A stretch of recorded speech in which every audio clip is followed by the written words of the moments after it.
Pertemuan ini kami ingin sedikit menggarisbawahi memahami Islam dari sudut pandang bahasa ulama usul fikih yang membagi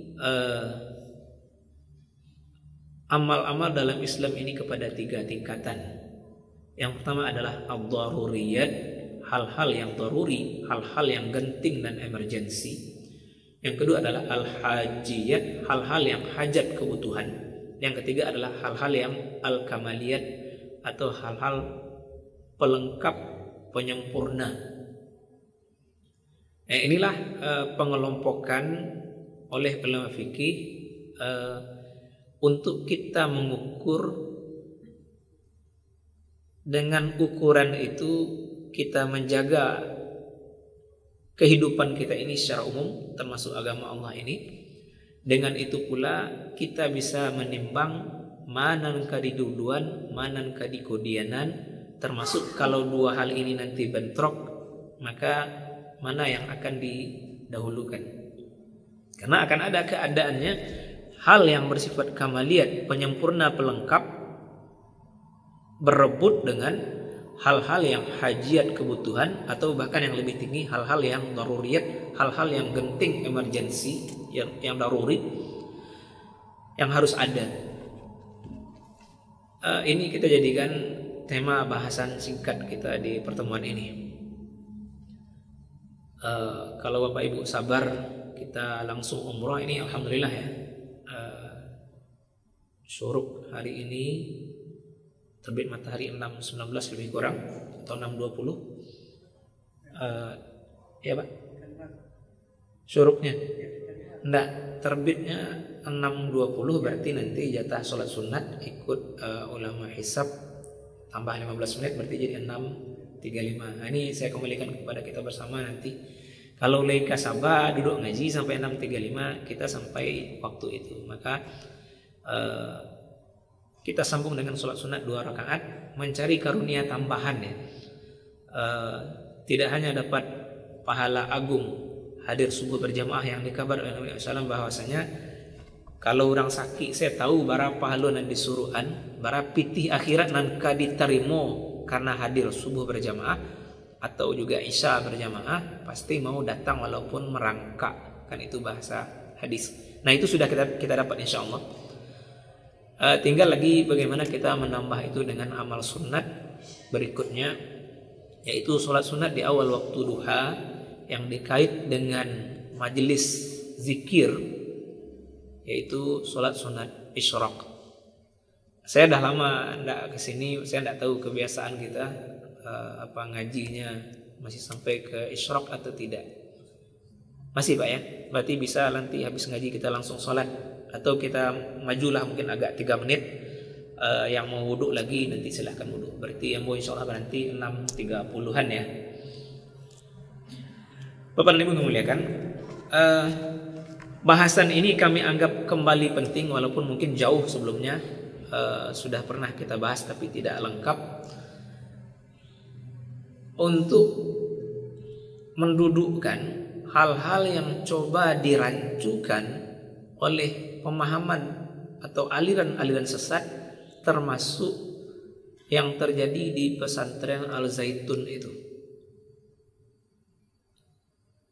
Maka kita masuk kepada bagian pertama, hal-hal yang daruriyat, hal-hal yang daruri dalam Islam. Oleh ulama disimpulkan ada 5. Nah itu kalau kita cari ayat Quran menyebut 5 angka itu atau hadis Nabi, tidak akan ketemu. Kenapa? Karena itu hasil menggali, hasil istimbat. Nah, kata istimbat ini kan akar katanya sudah ada di Al-Quran, yaitu dalam surah An-Nisa. Boleh kita lihat ayatnya, kata istimbat. Kita dapati itu nanti dalam surah An-Nisa.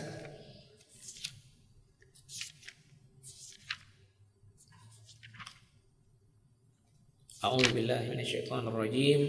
Wa idza ja'ahum, di atasnya ayat tadabbur, afala yatadabbarunal Qur'an walau kana min 'indi ghairillahi lawajadu fihi ikhtilafan katsira. Wa idza ja'ahum amrum minal amni awil khawfi adha'u bih walau radduhu ila rasuli wa ila ulil amri minhum la'alimahu alladhina yastanbitunahu minhum walaula fadlullahi alaikum wa rahmatuhu lattaba'tumus syaitana illa qalila. Kita hanya ambil satu ayat walaupun ini berkait ya, ayat 83-nya. Bila datang kepada mereka urusan soal aman atau takut, mereka tebar, cepat sekali menyebarkan informasi. Nah, ini mungkin zaman kita kena kan. Saya dapat langsung share kan, sesuai bahasa ayat itu. Seandainya mereka mengembalikan masalah itu, urusan itu kepada Rasul ketika Rasul hidup, atau kepada ulil amri dari kalangan mereka, maka akan mengetahui, sungguh tahu mereka yang yastambituna, yang mengistimbatkan urusan itu di kalangan mereka.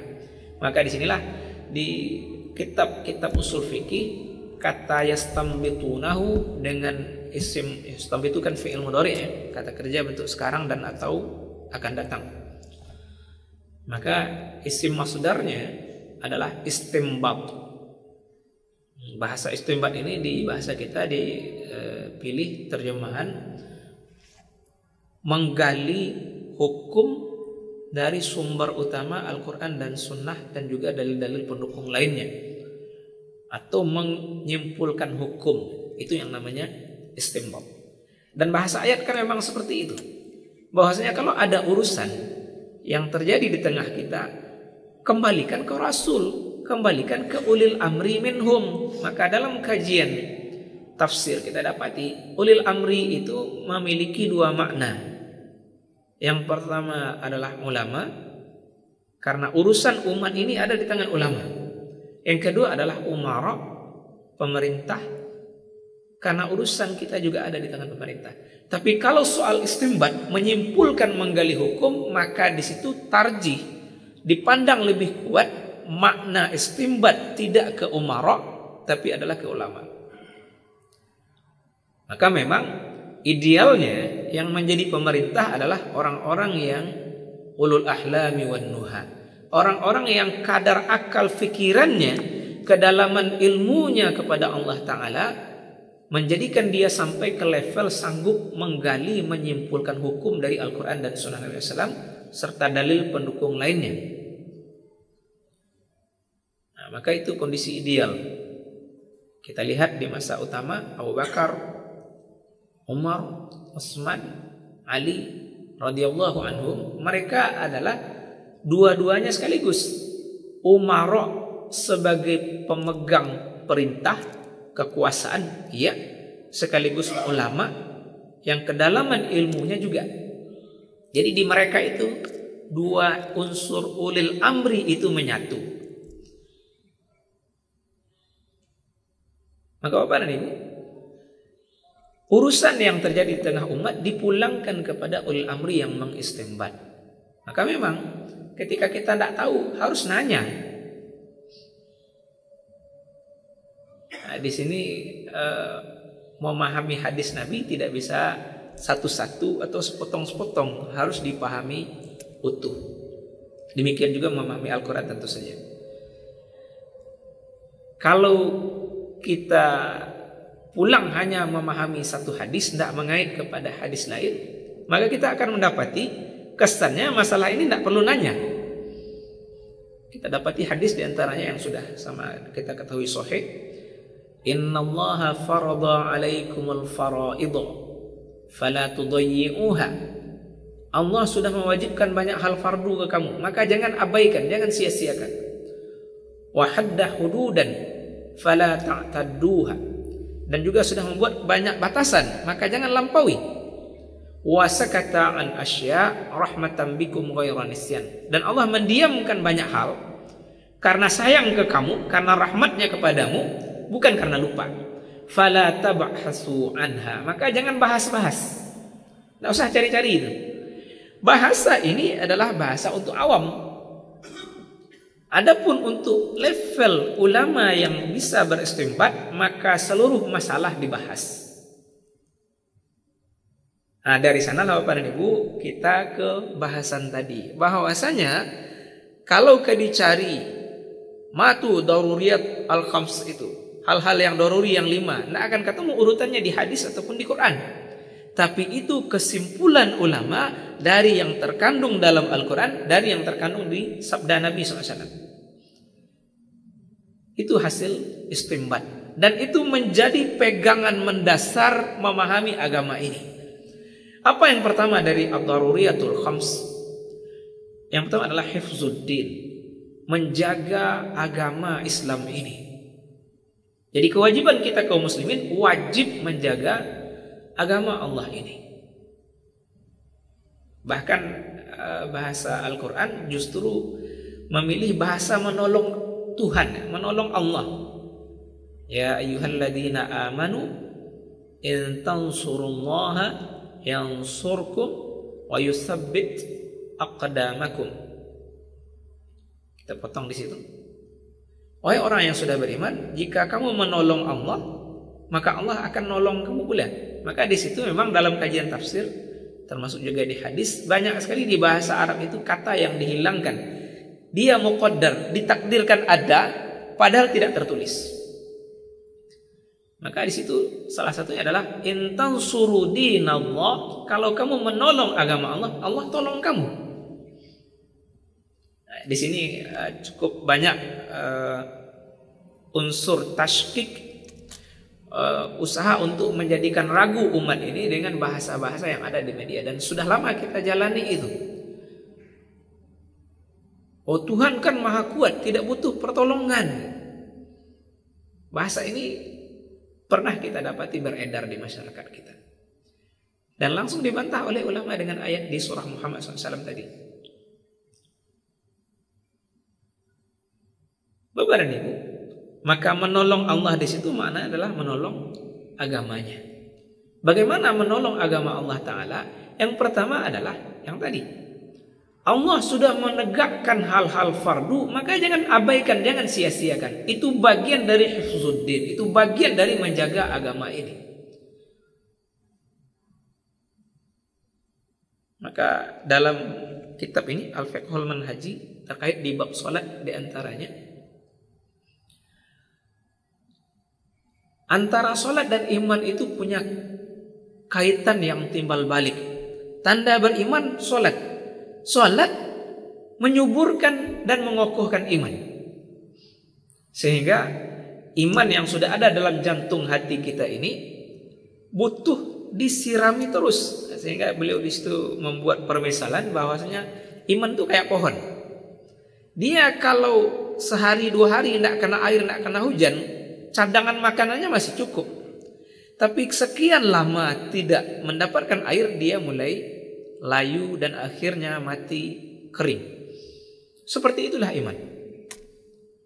Iman ini kalau tidak disirami tiap hari dengan ibadah sholat, karena itu menjadi gizi untuk iman itu sendiri, maka dia akan mulai layu, mati, kering, berubah menjadi kekufuran. Bapak dan Ibu, menegakkan hal-hal fardu adalah bagian dari hifzuddin, menjaga agama ini. Maka di situ memang ada hal-hal yang dibahasakan oleh para ulama sebagai thawabit, hal-hal yang kokoh, tetap dan permanen.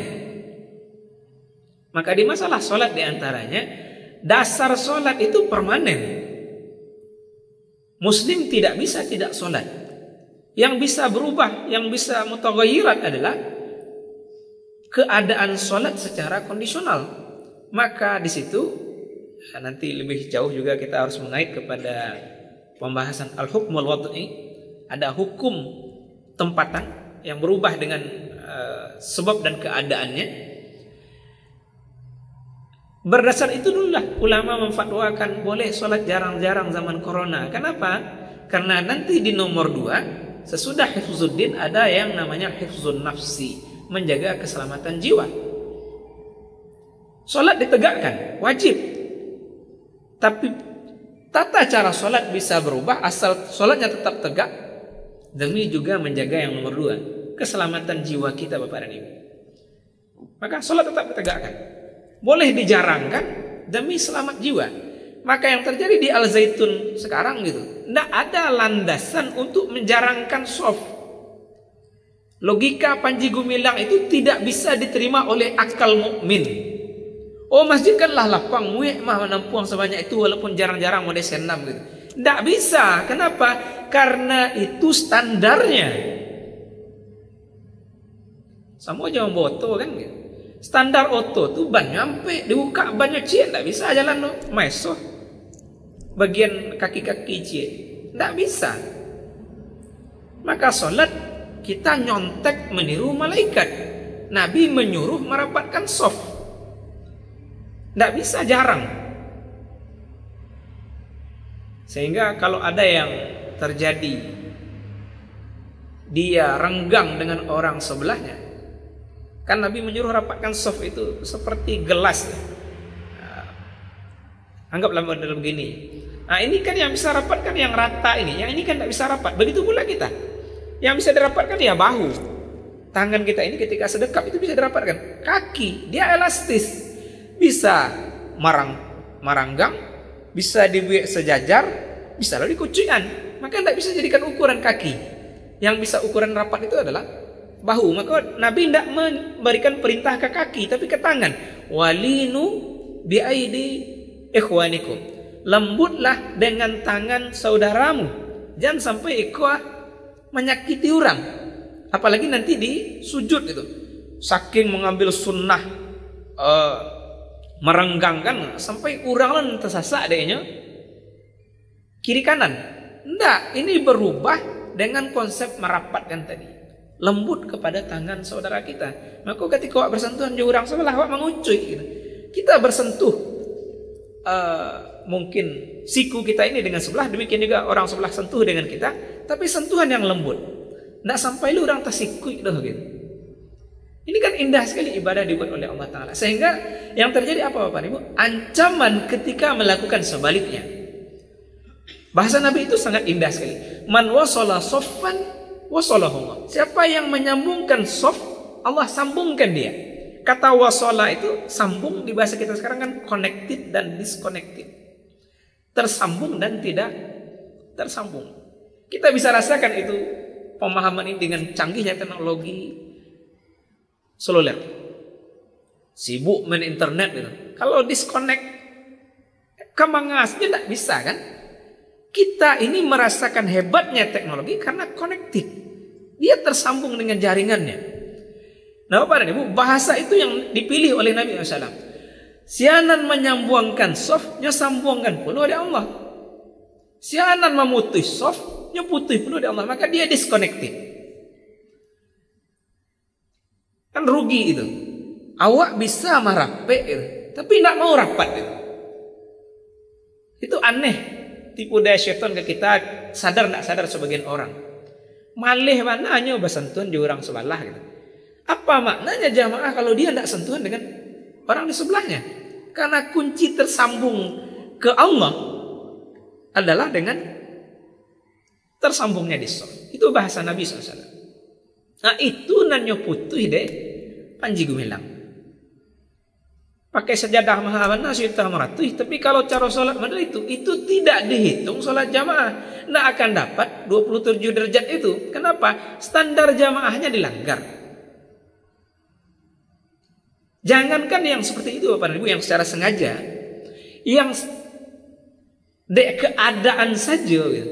Oleh Nabi SAW bahkan, nah di sini kan ulama beda memahami hadisnya ya, tentang orang yang sholat sendirian di belakang shaf. Menurut Imam Syafi'i hadisnya tidak sahih.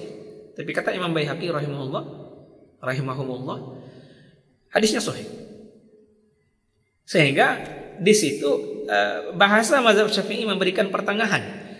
Kalau dia sendirian di belakang shaf, supaya dia tidak seperti imam tabalik kan adab kita ini belakang imam kan, mulai shaf dari tengah, dari belakang imam. Aku imam surang di mukonya, surang belakang itu.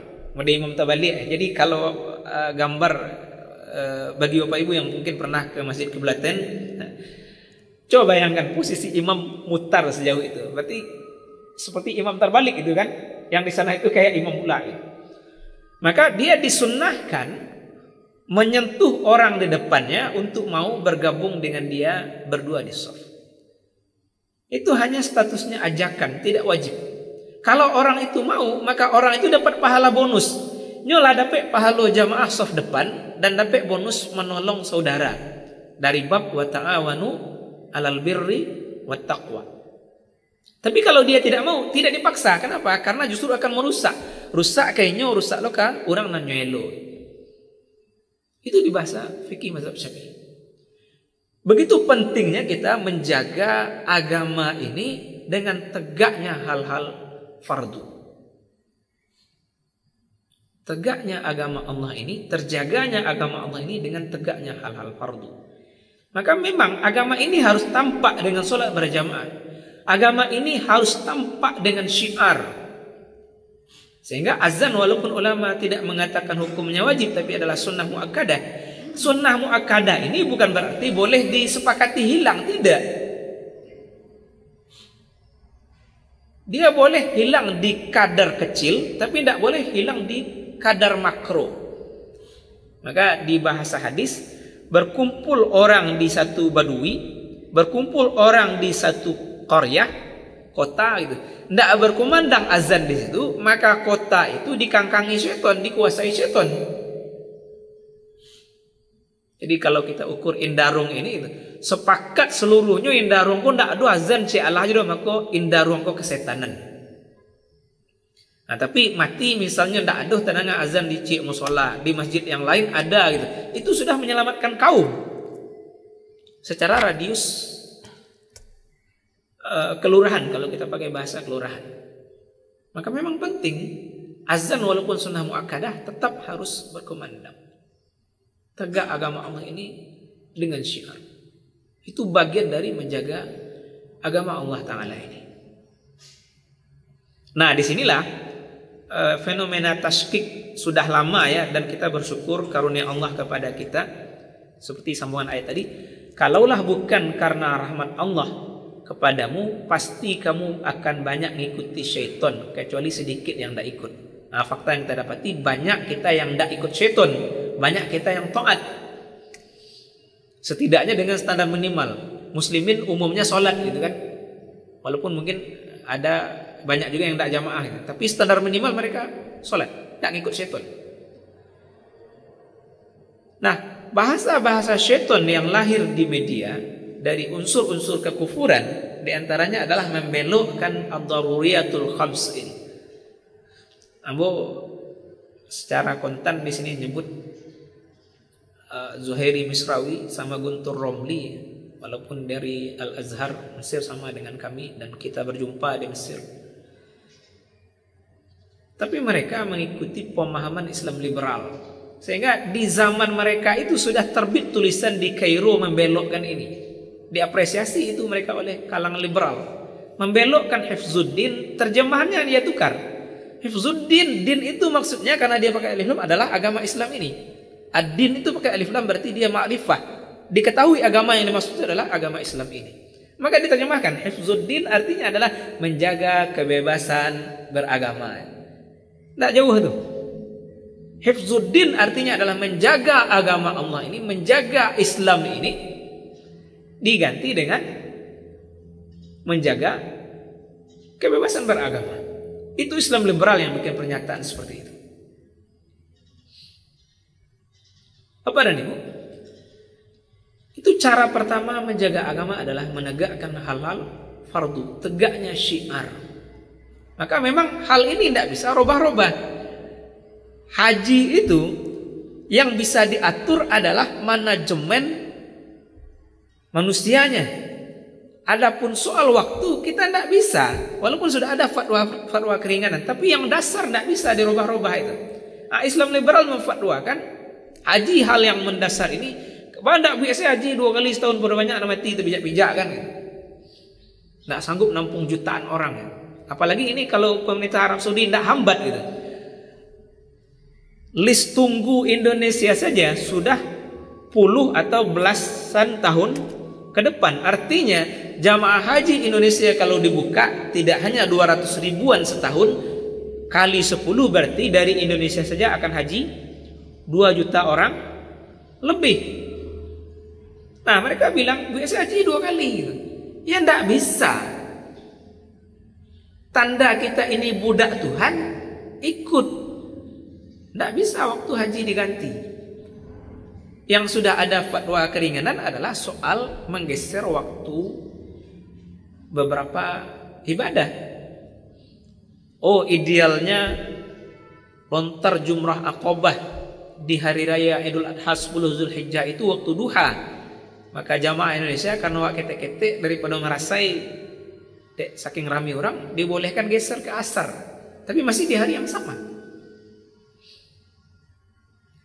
Termasuk juga yang lebih ringan lagi fatwa karena dengan pertengahan malam ke bawah 12:30 gitu, itu sudah pasti malam 10 Zulhijjah, maka tidak mabit lagi di Mina mereka. Mereka dari malam 10 itu seperti mabit di Mina, 12:30 lah bertolak ke Mina. Tidak lagi mabit di Muzdalifah, tapi sudah bertolak ke Mina untuk lontar jumrah Aqabah di malam hari, menghindari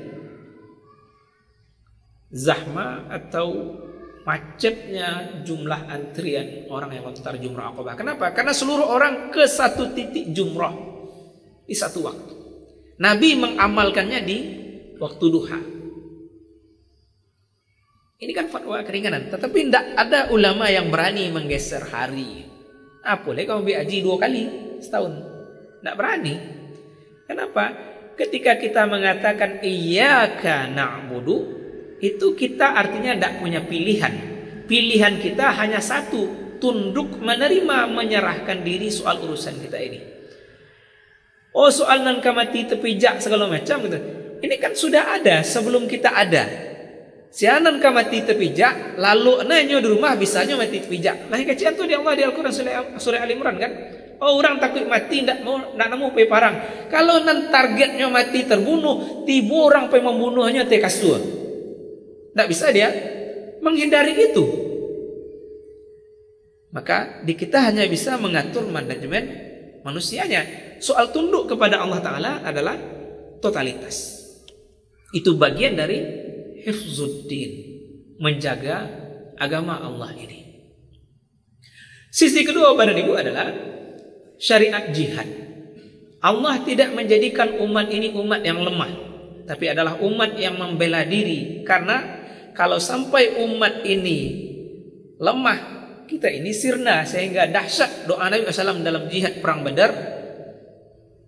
Beliau sangat dahsyat berdoa sampai kesannya memakai bahasa Kakanda Esat Safar, kesannya maksa ke Tuhan gitu.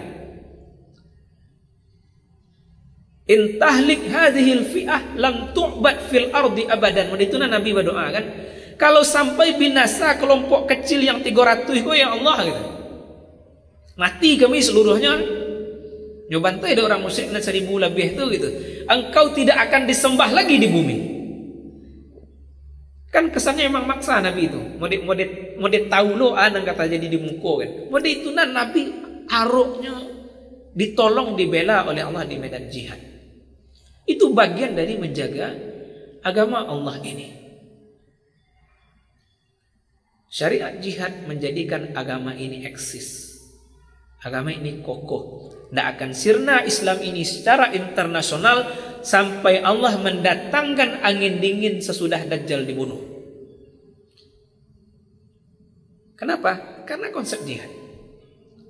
Maka Muslim tidak akan mati habis dibunuh orang kafir. Ya'jud Ma'jud pun tidak berhasil membunuh seluruh Muslim, walaupun banyak yang mati syahid. Itu kan fase akhir zaman ya. Maka Allah menjadikannya kita ini habis nanti dengan didatangkannya angin dingin yang datang dari Syamal. Syamal itu terjemahnya 2, dari kiri dan dari utara.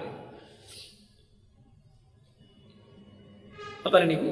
Hifzuddin, menjaga agama Islam ini. Ya, dengan tanda terbit sudah bunyi, saya beri ruang waktu kita sisanya tanya jawab ya. Maka sebagai wawasan saya ringkas yang 5 tadi. Yang pertama adalah hifzuddin, menjaga agama Islam ini. Yang kedua adalah hifzun nafsi, menjaga keselamatan jiwa kita. Itu nanti ada lagi rincian lebih jauh insyaallah kalau Allah beri umur kajian ini bisa kita sambung. Yang ketiga ini hifzul aqli, menjaga keselamatan akal. Nah, ini dibelokkan oleh Islam liberal terjemahannya. Bukan menjaga keselamatan akal, tapi menjaga kebebasan berpikir. Ini bahaya sekali itu. Menjaga keselamatan akal, bagaimana akal kita ini tetap bisa mengikat informasi, kita bisa berpikir normal. Maka haram mabuk, haram semua yang merusak akal. Yang keempat, nah di sini ulama beda bahasa. Ada yang menyebut dengan istilah hifzun nafsli, menjaga keselamatan garis keturunan. Ada yang memilih bahasa kalau dipisah itu jadi 6 ya. Hifzul irdi, tapi kalau dianggap ini punya kait maka dia gabung. Hifzul nasli wa hifzul irdi, menjaga nasal, garis keturunan, dan juga menjaga kehormatan. Yang kelima adalah hifzul mal, menjaga keselamatan harta. Semoga ringkasan ini bisa kita rekam ya. 5 ini kita ulang lagi, semoga bisa direkam di otak kita bersama. Pertama, hifzuddin, menjaga agama Islam. Yang kedua, hifzun nafsi, menjaga keselamatan jiwa. Tentu yang ditunjuk adalah jiwa mukmin ya. Yang ketiga adalah hifzu al-aqli, menjaga keselamatan akal. Yang keempat adalah hifzun nasli, menjaga keselamatan garis keturunan. Yang kelima adalah hifzul mal, menjaga keselamatan harta. Nah, ini 5 hal daruri, 5 hal yang emergensi dalam Islam. Itu diambil dari hasil galian istinbat ulama, banyak ayat dan hadis di syariat Islam ini. Baik, seperti biasa kita pakai waktu lebih kurang 8 menit atau 10 menit ke depan itu untuk tanya jawab. Kalau ada yang mau bertanya silahkan. Kalau tidak kita lanjut sampai jatah waktu. Kalau tidak kita lanjut ya 3 menit ini. Kita rinci yang nomor 2 tadi Bapak dan Ibu, tentang hifzun nafsi, menjaga keselamatan jiwa. Pertama adalah puasa sepanjang tahun dengan wisol dilarang oleh Nabi SAW, karena menjaga keselamatan jiwa berkait dengan unsur hajiat kebutuhan. Kita ini bukan malaikat, kita ini butuh makan dan minum. Maka kita tidak bisa tidak makan. Ada riwayat hadis menegaskan itu. Seorang sahabat yang cenderung kepada makna ibadah, dia puasa, dia sholat malam. Oleh saudaranya dari muhajirin yang hadir waktu itu, enggak, kamu enggak boleh puasa hari ini, puasa besok.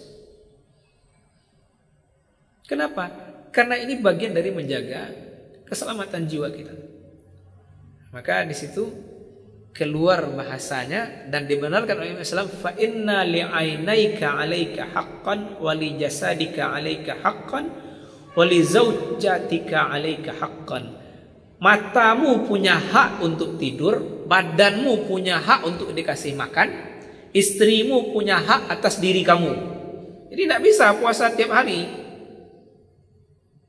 Walaupun memang kita dapati fatwa di mazhab Syafi'i membolehkan puasa tiap hari selama libur 5 hari dalam setahun. 1 Syawal, 10 Zulhijjah sampai 11, 12, 13 hari tasyrik. Tapi tetap bahasa Nabi adalah yang terbaik itu puasa Nabi Daud alaihissalam. Sehari puasa, sehari libur. Maka dia akan puasa potong hari 4 hari ini karena memang tidak boleh ya. Jadi 350 kalau dia memulai langsung sesudah Syawal, berarti dia akan puasa sebanyak 349 bagi 2. 350 bagi 2 lah. Berapa tuh? 175 hari setahun. Luar biasa kan? Menjaga keselamatan jiwa kita. Termasuk juga dengan kait masalah jihad tadi. Itu dari sudut pandang menjaga agama, dari sudut pandang membela diri, kata Nabi kan jelas di situ. Man qutila duna nafsihi fahuwa syahid. Ini konsep bela diri diajar oleh Allah dan Rasul. Siapa yang dibunuh karena membela dirinya, dia membela diri mati gitu, maka dia mati syahid. Jadi kita tidak nerima saja diserang, ditusuk orang, harus melawan. Sehingga ada ungkapan sahabat lain bertanya, Ara'aita law qatalani? Apa pendapat engkau kalau dia bunuh saya? Anta syahid. Kamu mati syahid. Ara'aita law qataltu? Apa pendapat engkau ya Rasulullah? Kalau saya yang bunuh dia. Saya bela diri nih, saya tidak nyerang, dia nyerang gitu. Justru dia yang mati. Huwa finnar, dia di neraka. Maka konsep bela diri dalam Islam adalah ajaran untuk hifzun nafsi. Dan itu tidak hanya untuk hifzun nafsi, sampai kepada turunannya tadi. Nanti kepada menjaga kehormatan dan garis keturunan. Sehingga pernah dulu ada kasus yang cukup heboh di media sosial. Seorang anak yang belum balik, ibunya mau diperkosa, anak ini bela sehingga anak ini mati. Ustaz Abdul Somad kontan katakan anak itu mati syahid. Bela diri. Kita wajib membela diri sebagai bagian menjaga keselamatan jiwa diri kita ini. Yang ketiga apa nih? Tadi pertama ya, kebutuhan makan minum. Yang kedua bela diri. Terakhir dengan 1 menit ini, haramnya bunuh diri. Itu bagian dari hifzun nafsi. Bahasa Al-Quran surah Nisa, masalah itu sangat jelas. Dilarang bunuh diri. Yang bunuh diri diancam su'ul khotimah, masuk neraka. Ngeri kan kita? Tidak ada yang mau masuk neraka kan? Nah inilah lebih kurang kita baru bahas 2. Saya ulang kembali kalau ada yang belum hafal. Hifzuddin, menjaga eksistensi agama Islam. Hifzun nafsi, menjaga keselamatan jiwa nomor 2. Hifzul akli, menjaga keselamatan akal. 4. Hifzul an-nasli, menjaga garis keturunan. Yang kelima, hifzul mal, menjaga keselamatan harta. Demikian, terima kasih. Dengan waktu kita tutup. Subhanakallahumma bihamdika nasyhadu an la ilaha illa anta nastaghfiruka wa natubu ilaik. Amin rabbal alamin. Mari sama-sama salat sunat. Bagi yang masih ada wudu, yang batal silakan wudu lagi dan langsung salat nanti. Assalamualaikum warahmatullahi wabarakatuh.